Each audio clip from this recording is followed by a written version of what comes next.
The storm that hit Lake City, Arkansas, wasn't just a natural disaster, it was a prophetic sign, described centuries ago in the scriptures. In Nahum 1:3 it is written, "The Lord has his way in storm and tempest." And what happened there may be the last warning before judgment.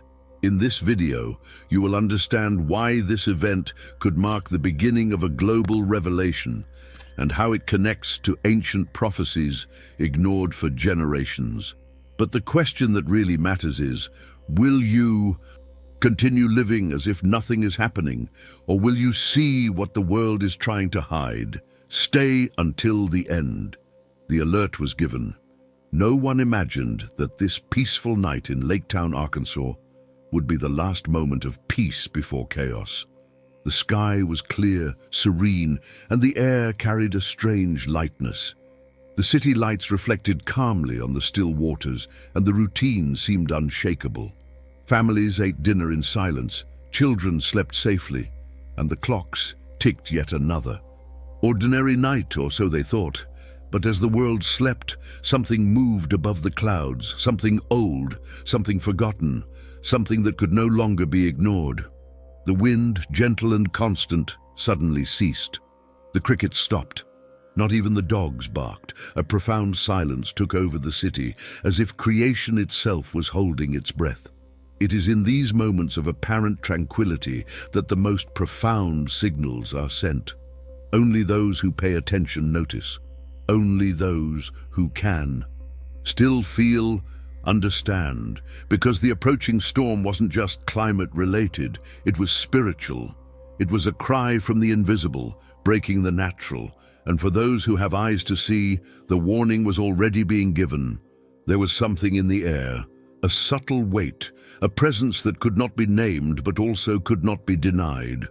One resident said he felt a chill for no reason. Another reported that the birds changed direction, flying low, as if fleeing from something invisible. And then came the snap. A dry thunder, distant but firm, the kind of sound you not only hear, but vibrates inside your chest. And there, the trial clock began to tick. The Bible says in Amos 3:7, "Surely the Lord God will do nothing without revealing his secret to his servants, the prophets." And maybe, just maybe, that sound, that feeling, that silence was one of those secrets revealed, not to everyone, only to those who still keep their spirits awake, to those who did not silence their faith amid the noise of the modern world. It was exactly there, between calm and collapse, that the first sign manifested itself. A bright light in the sky. Not ordinary lightning, not something that could be explained easily, just a light, a fixed flash, without sound, without direction, as if the firmament were opening its eyes for a brief second, and then darkness. This is the origin of what happened, the starting point of something that could change everything. Because when the heavens speak, they don't scream, they whisper. And what happened that night was a divine whisper, a prelude to judgment hidden in the breeze. Lake City will never be the same. But the real question is not what happened there. That's what that says about where we are today, about what's coming, and about who is really prepared to listen before the next silent night comes. The early morning darkness hid more than the absence of light. It hid a force that was growing in silence, like a beast taking a deep breath before attacking. The clock showed 3:12 in the morning when the ground vibrated for the first time. It wasn't an earthquake, but it felt like it. A dull tremor that spread through the structures, as if the earth itself was warning. Something is coming, something that cannot be contained. A sharp wind tore the silence, and soon after, a dry sound, a crack, a roar. It split the sky like a blade, a tornado. But not just anyone, a colossus of fury, violent, fast, merciless. He didn't just destroy. He chose what to hit, as if he were guided by something more than the winds. Sheds were torn apart, trees uprooted and everything. Entire houses erected and carried away like toys released into the air. Debris spiraled, thrown more than 5 miles into the air. It was like watching creation being torn apart from the inside. But what most chilled the soul was the precision. There was order in the chaos, a mysterious direction in each movement of the storm, as if there were invisible eyes guiding that fury, as if the sky was screaming. Sirens began to sound too late, a metallic, repetitive, desperate sound. They resembled the trumpets described in the book of Revelation. To many, they sounded just like that, a spiritual announcement. A voice from above saying that the time for indifference was over. At the epicenter, Lake City became the center stage. The floor was swept as if it had been cursed. Residents report that the air felt heavier, as if the atmosphere itself was in conflict. One woman said she felt like she was being watched. Another claimed to have seen eyes inside the rotating cloud. These are confusing reports, but they all carry the same tone: fear and something deeper, reverence. When the winds passed, silence returned. But it wasn't the same silence as the night before. It was a piercing silence filled with grief and doubt, the kind of silence that forces us to ask difficult questions. Was this just another weather phenomenon? Or are we witnessing the awakening of something much bigger, much older? Because when nature acts with such brutality and precision, is it really just a coincidence? Or will it be an answer? The book of Jeremiah says, "When the Lord roars from on high, he makes the earth shake." What if this storm is more than wind? What if it is a divine roar, a warning, a cry from the earth in judgment? Lake City, Arkansas wasn't just hit, she was marked. And maybe she's just the first, the beginning of a line that begins with the sky breaking the silence and ends with the destiny of an entire generation being tested before the eyes of those who still dare not see. As the sun timidly emerged from the rubble of Arkansas, the first images began to spread like flames across the dry field. Entire houses disappeared from the map. Streets that were once busy were now corridors of silence and dust. Families in tears, holding portraits, pieces of memories, what was left of a life that disappeared. In a matter of minutes, helicopters captured aerial views that looked more like war scenes, and yet the television spoke in numbers. 4 dead, dozens injured, hundreds of homeless people. But behind each number, there was a name, a story interrupted. In Cidade do Lago, residents repeated a phrase with lost eyes: "We've never seen anything like it." Some were still trying to understand what had happened. Others just cried. One mother, her eyes swollen and her arms covered in dust, whispered, "It was like the sky was falling in on us." And maybe he was, because it wasn't just the structure of the houses that I had given up. It was the emotional, spiritual, and social floor of an entire community. And in the void left by the storm, the question was born that few have the courage to ask: where did we go wrong? Why were the warnings not taken seriously? Why, even with all the technology, did the sirens sound too late? Why did schools hold classes when they knew the risk? Why, even with warnings of windstorms and the risk of tornadoes, did no one really prepare? The answer is simple and brutal: negligence. Not the negligence of a system, a city hall, or a politician, but a collective negligence, a spiritual anesthesia that has been growing for years. Because when we get used to the small signs, we stop recognizing the big ones. The truth is that we were warned, often, but choosing to ignore is always more comfortable than choosing to change. But there comes a time when the time to change runs out. And what remains then is the price of choice. Nature didn't just speak, it screamed. You didn't just ask for attention, she demanded it, and it was not heard. What if this isn't all just about climate? What if it is the physical reflection of a much deeper wound, a moral wound, spiritual? What if this storm is a reflection of the human soul, long corrupted, crying out for restoration? Maybe this was the last chance, a last call before something bigger, a reminder that there is no real security where there is no spiritual vigilance. Negligence is not just a failure, it's a decision, and every decision, sooner or later, takes its toll. And on that new day, with the smell of wet earth still in the air and the sound of helicopters in the background, a single question hovered over the wreckage. Do we still have time? Or was all of this, was it the last siren before the final silence? In the days following the storm, something unexpected began to happen. While rescue teams were still searching for survivors and the news updated the death toll every hour, another narrative spread among residents. Whispers in churches, longer prayers, silent looks during services. And then, as if guided by an invisible force, a local pastor broke the silence. In a simple transmission, with a trembling voice, he said that he had had a premonition weeks before. A word, a dream, a warning. The wind of judgment is coming. His words went viral, not because they were sensationalist, but because at that time they made too much sense. What once seemed unlikely now echoed as truth.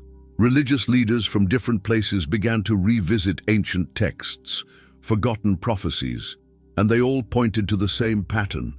In the book of Nahum, chapter 1, verse 3, it is written, "The Lord has his way in the storm, and the clouds are the dust of his feet." Suddenly, the storm stopped being just a force of nature and became a spiritual manifestation, a calling, a sign. And the most disturbing thing is that this interpretation did not just come from religious people. Ordinary people, some with no connection to faith, began to say they felt something before everything happened. A presence, a restlessness, a tension in the air that they couldn't explain. A woman said she dreamed of a red sky days before. A teenager said that he saw in broad daylight clouds spinning in circles as if the sky were alive. And when these voices began to come together, something formed, a collective conviction. What happened was not just a disaster, it was a sign from heaven. But a sign for what? The answer is as old as faith itself: repentance, return, awakening. The Bible has always been clear. God never acts without warning, and warnings almost always come as signs, catastrophes, abrupt changes, events that break the routine to wake up those who sleep. And that's why many now look to Lake City, Arkansas, as a landmark, a turning point, the place where prophecies stopped being just words and became reality. The question is no longer whether you believe. The question now is, are you paying attention? Because if there's anything scarier than an ignored signal, it's the next one that comes after it. What if what happened there was just the beginning, a test, one last warning before the real collapse? Don't wait for the next wind to start listening. He may not come with mercy, because the heavens have already spoken. And whoever has ears, let him hear. The storm did not end in Lake City. Like an insatiable beast, it moved, silent at first, but devastating where it touched. In less than 24 hours, other states were hit with frightening violence: Missouri, Kentucky, Indiana. Each location, a new scar on the body of a country that was beginning to crumble in the face of something it no longer understood. A distribution center collapsed in Brownsburg. Trucks were tossed onto the highways like disposable toys. What was once an isolated disaster has become a line of destruction that is growing, uncontrollable, and perhaps irreversible. Power grids went down one by one.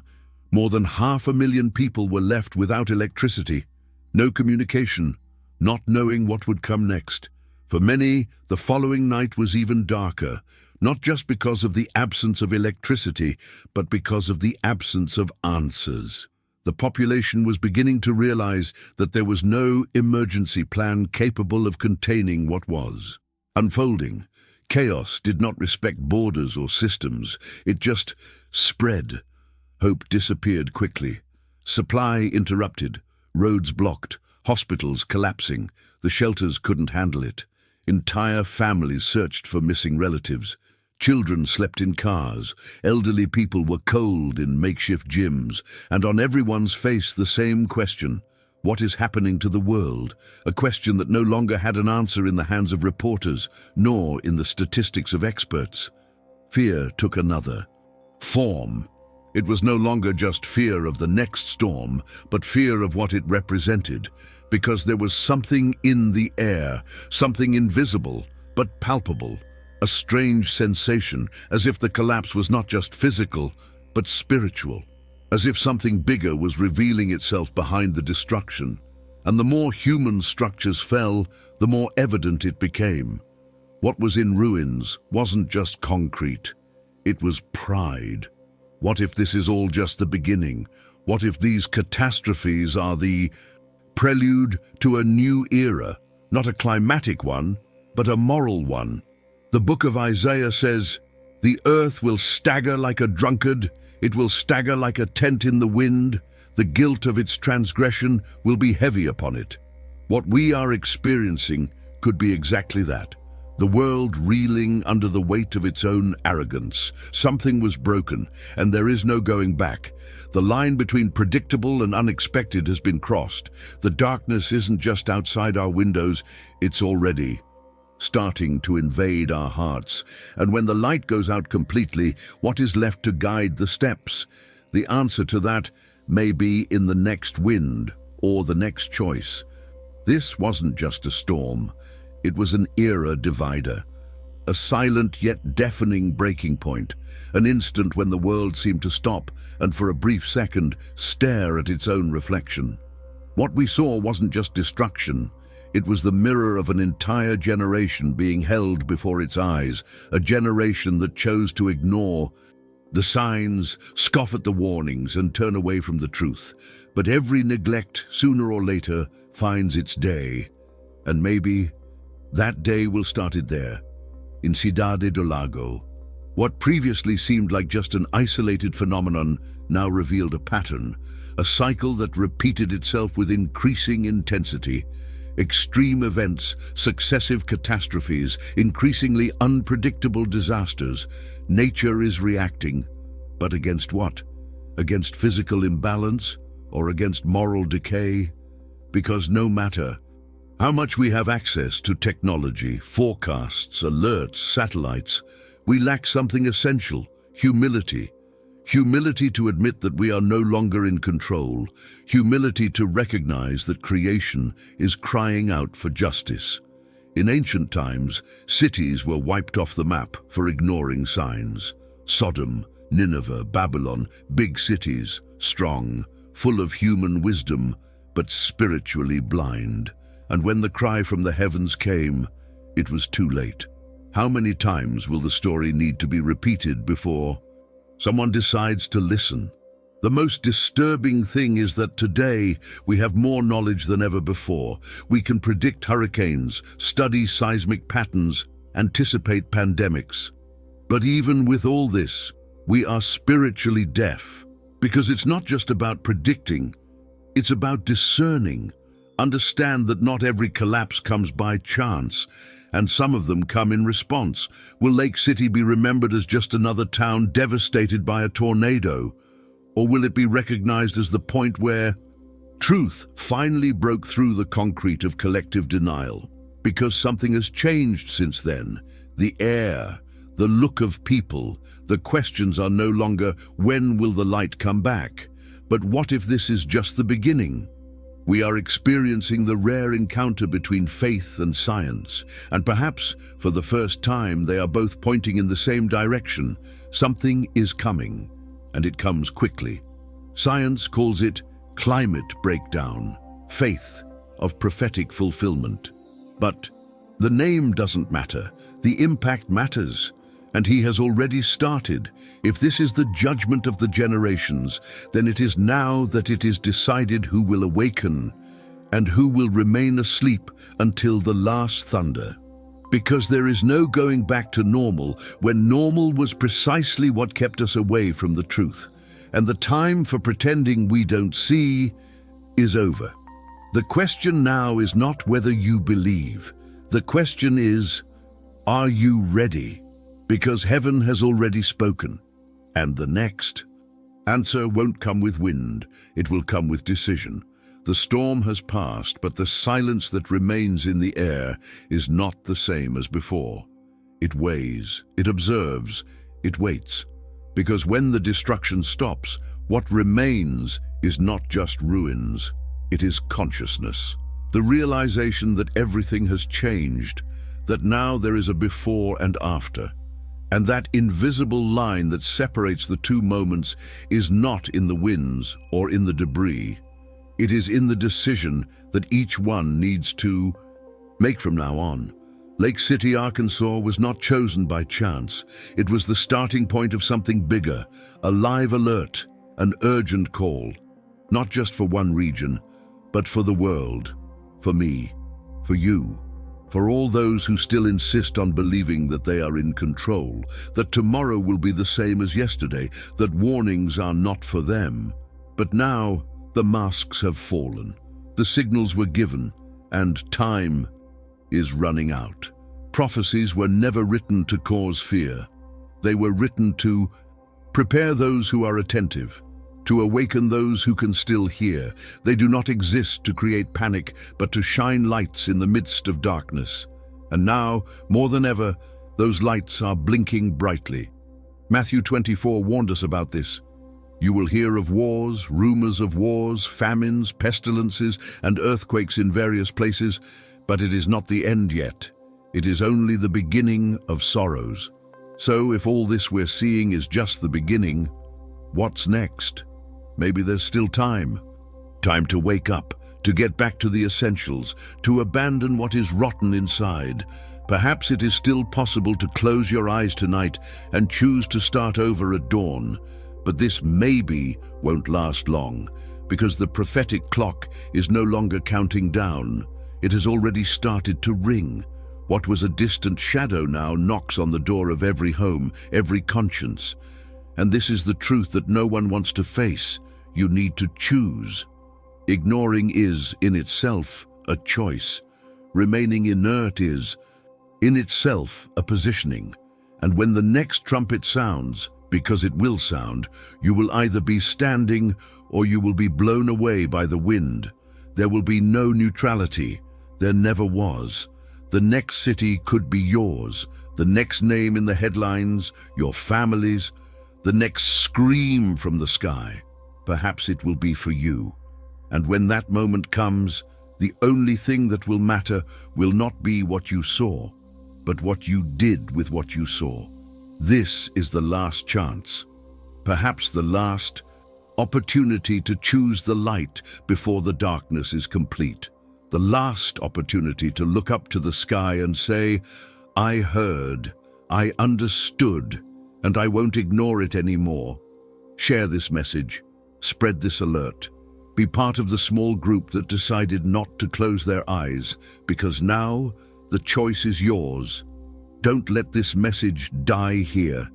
Leave your like so that this alert reaches more lives. This is how the algorithm spreads the truth that many want to silence. And if you feel that something is happening in the world, if you want to understand the signs, prepare yourself spiritually and not be taken by surprise. Subscribe to the channel now. Here, every week, you will hear what the world tries to hide. Prophecies, revelations, and hidden truths boldly revealed. Click the bell, share with someone who needs to wake up. And remember, heaven has already spoken. The next choice is yours.